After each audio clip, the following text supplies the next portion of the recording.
Hello, hello, hello. Good morning, good evening, good afternoon, everyone. This is Jeff with Fluent American checking in. We're going to be working with another cycle diagram.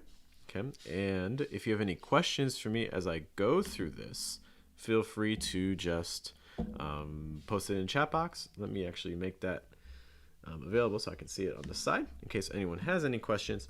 But yeah, like I said, this is going to be a task 1 chart, and it's going to be a cycle diagram.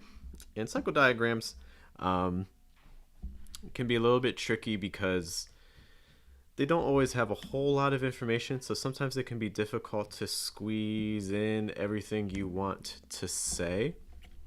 And that's kind of what we're going to see a little bit with this chart here. There's not a whole lot of words. Everything's kind of just based on pictures here. But we can see that at least we have a river, an estuary, and an ocean. Just heads up that you might also hear my son in the background too. Sorry about that. But yeah, so first thing we want to do is begin with an overview statement. And when you're writing your overview, key things are that you're trying to identify some general trends that you see. So what are some things that you notice happening in the whole diagram? It's not a rephrase of the prompt. We want to try to write a statement that is just kind of capturing the trend we see. So like your overview statement is, so we see we have a river, we have an estuary, an ocean, and we also can see that it looks like we're talking about salmon, although it doesn't specifically say salmon, it just has this fish. So since it doesn't say salmon that I can see, we'll just talk about fish. So overall, we could say something like, overall, the fish in the diagram goes through. And for a cycle diagram, I think it can be helpful to name how many steps you see. So for instance, we see 1, 2, 3, 4, 5, 6, 7, 8, about 8 steps through about 8 stages during its life, all of which occur in, I see we have 3 separate locations. All of which occur in 3 separate locations. Great. Okay. And if we want to add more to this, we can. And, you know, for, again, cycle diagrams sometimes can be a little bit tricky for word count. So it might be good to add some more. So maybe we could stay with starting with, so the fish in the diagram goes through about, oh, whoops, how many stages did I say? 1, 2, 3, 4, 5, 6, 7, 8. So about 8 stages during its life. And then maybe we can name some specific stages from like starting stage, from incubation to spawning.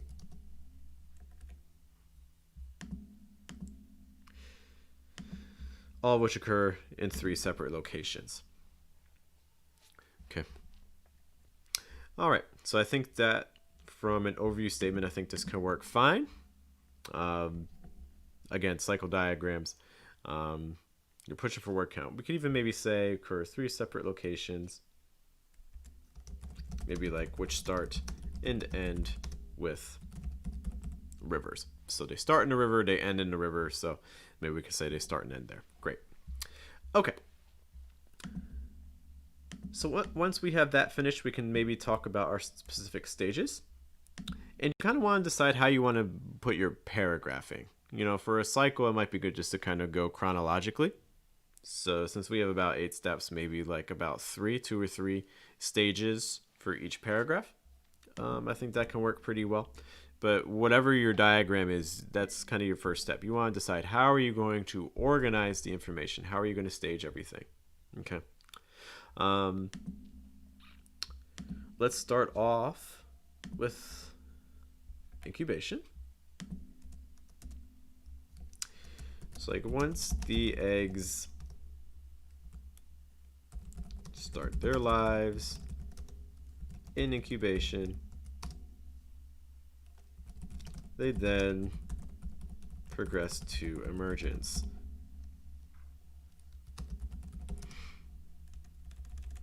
And one thing you can tell about the emergence is they're still not quite looking like fishes we recognize yet.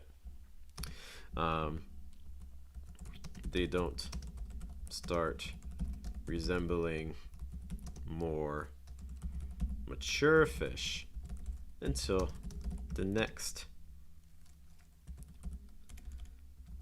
stage where they go through freshwater rearing. Okay, so this is my next thing. So I've talked about incubation, I've talked about emergence, and now I have talked about freshwater rearing. Let's take a look at our word count just to make sure we're doing okay so far.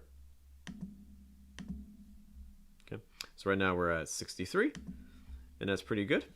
Okay, I'm also going to send you guys this document too, in case you want to follow along with me more directly here. Okay, so feel free to check that link out. So once the eggs start their lives in incubation, they then progress to emergence, so they don't start resembling more mature fish till the next stage where they go through freshwater rearing. Okay.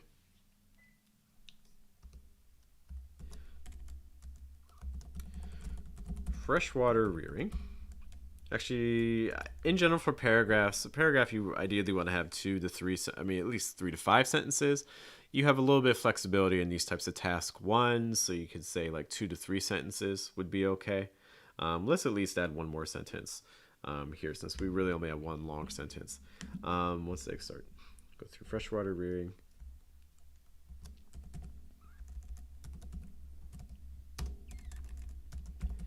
After spending their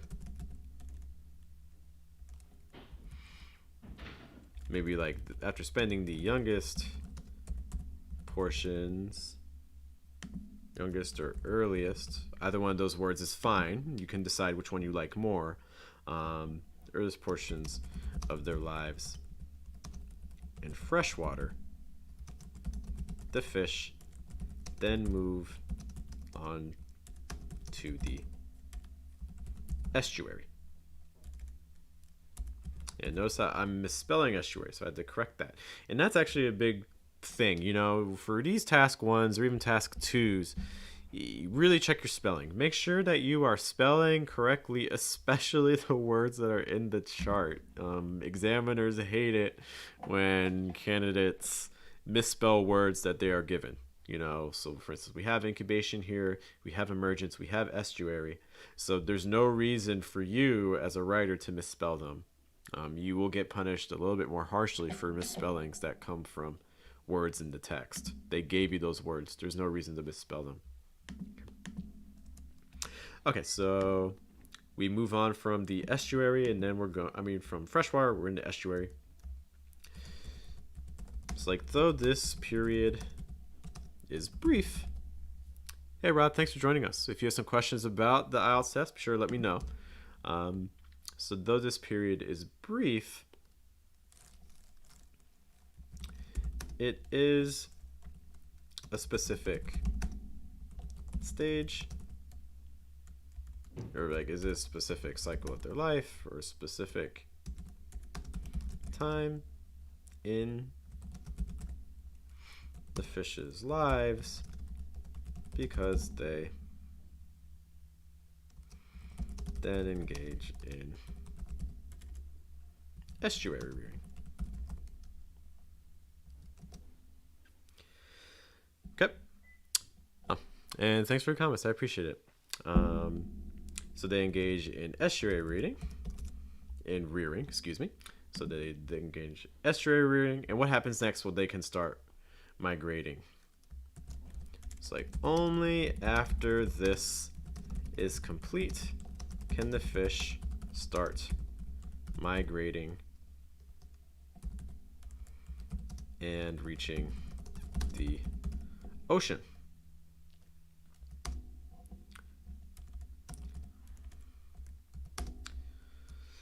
Okay, so they start migrating to the ocean, migration to rearing. Can fish start migrating? Let's be more specific, migrating to rearing areas and reaching the ocean. Once in the salt water, in the oceans,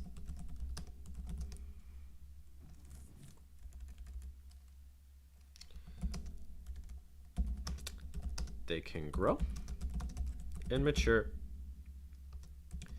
into their adult forms.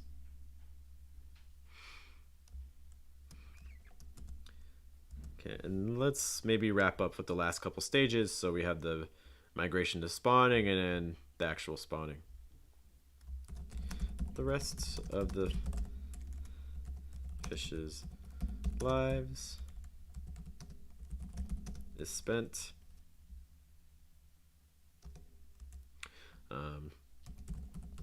migrating back. Oh, we have another teacher here. I always love meeting teachers. So I've met so many teachers doing this, and that's great. Are you teaching English? What types of things are you teaching? Also, of course, if you're another teacher, things like that, be sure to let me know. I love teachers. I'm always interested in meeting teachers, hearing techniques and things like that. The rest of the fish's lives is spent migrating back to rivers, passing through estuaries.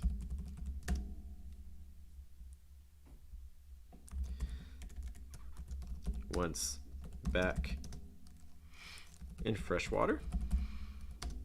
Okay, rivers typically are freshwater.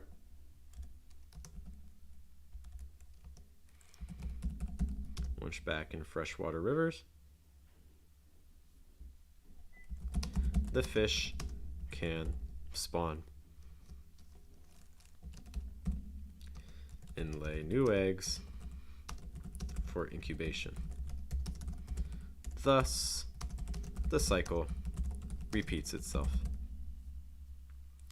Okay, great. So these are all the steps.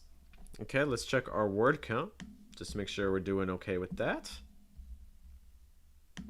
And again, if you have any questions about this period, let me know. Okay, so we're at 171. I think 170 is a realistic word count.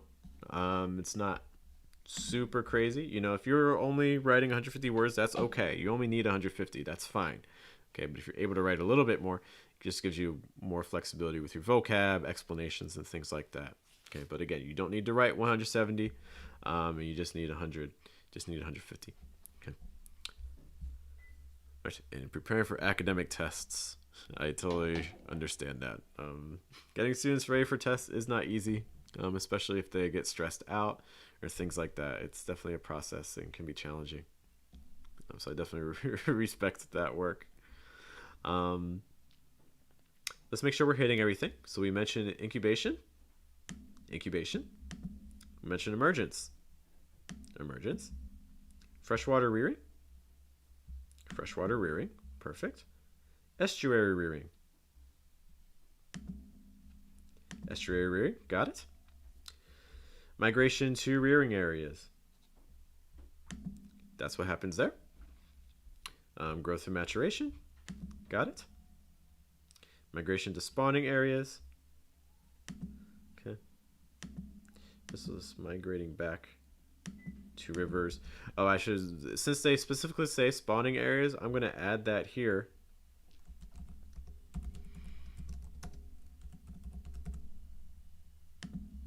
Okay, so migrating back to rivers and spawning areas. So notice I'm adding spawning areas here because it's specifically mentioned here. It doesn't say migration to rivers, it says migration to spawning areas. So you want to make sure all key features are mentioned, as always. Okay, so always make sure that your key features are mentioned. I'm also appreciating kind words, always. Always make sure your key features are mentioned, because if you miss them out, you risk lowering your task achievement score. You could get a 5. You know, you could have a perfect task 1, but if you miss a key feature, you're going to get a 5. It's guaranteed for your task achievement. Okay. Migrating back to rivers and spawning areas, passing through estuaries. Once back in freshwater rivers, the fish can spawn and lay new eggs for incubation, and we hit that. Thus, the cycle repeats itself. Cool. So I think we've hit all of the main things here. Let's just kind of highlight some vocab things that I think are helping with this. So for instance, goes through, to go through something. So you have a phrasal verb. I like this use of the pronoun here, so like all of which. Okay. Once the eggs start their lives in incubation and then to progress to. And I see we had a question about when we go live. So this was definitely an unplanned live session. I had a class where a student couldn't make it, so I spent the time instead with you, making this live for task 1. But typically for YouTube, we go live in New York time at about 1:30 p.m.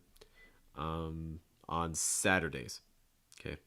Every now and then we may do some other random lives that aren't quite scheduled. But our one scheduled live per week is on Saturdays at 1:30, and typically it's focusing on pronunciation type topics. Now, we also, again, occasionally have lives where we do some more writing-based things as well. Yep. So typically 1:30 p.m., and again, that's going to be New York time. And that's on Saturdays. We also go live on Facebook twice a week. That is very late, at least in North American time. East Coast time. We go live on Facebook on Tuesdays and on Thursdays at about 10:30, 10:45 in the evenings, around like 22:45. I'm right around hour 23, which is very late, but at least you can see the videos when you wake up if it's not a good time for you. Okay. Other vocab things here that I like. They don't start resembling, so resembling is good over here. Just then move on. Move on to, so you get another phrasal verb here. Engage in. How about this, like only after? So this is a clause here that starting a clause with only after. And rest of spent migrating. Pass through, so again, another phrasal verb. Lay eggs. Okay. I wouldn't say there's anything super revolutionary or groundbreaking about this vocabulary. Task 1 tends to be a little bit tricky for vocab.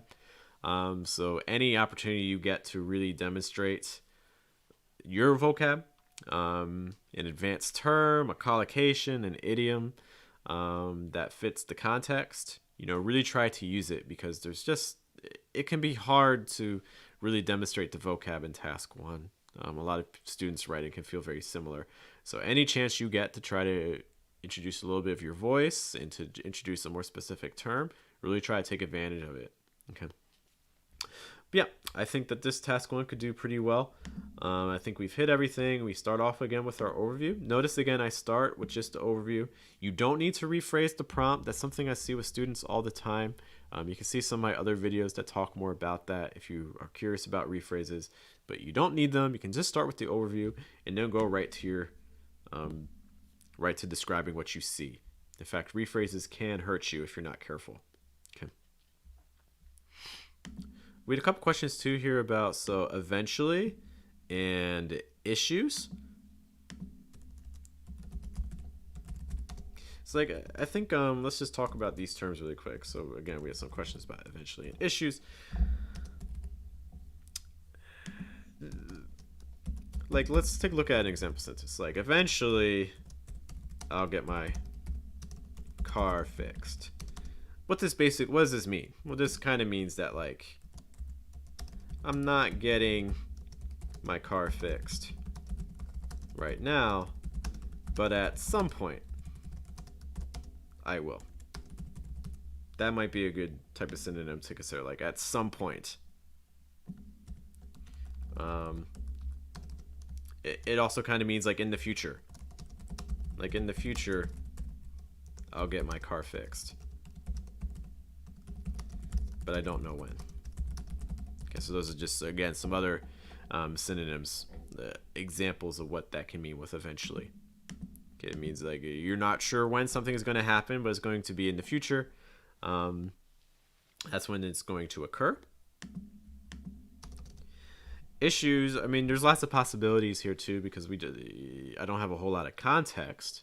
And context is always helpful, but just to give some general things, issues is very similar to problems, or obstacles. So for instance, again, if we're talking about cars, so my car has some issues with the brakes. You could also say my car has some problems with the brakes, which also means that my brakes aren't working well.